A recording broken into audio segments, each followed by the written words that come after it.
Question number 1. జమీందారీ పద్ధతిని 1793లో ప్రవేశపెట్టిన వారు ఎవరు? Answer Cornwallis. Question number 2. రైతువారీ పద్ధతిని మద్రాసు ప్రెసిడెన్సీలో ప్రవేశపెట్టిన వారు ఎవరు? Answer Thomas Munro. Question number 3.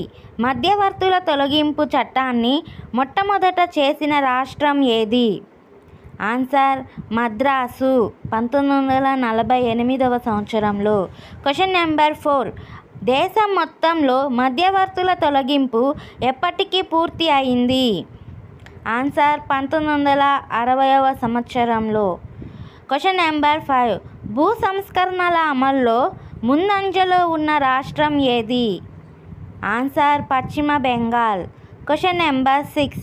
హరిత విప్లవం వల్ల ఏ పంటలకు అధిక ప్రయోజనం కలిగింది? ఆన్సర్ గోధుమ, వరి. Question number 7.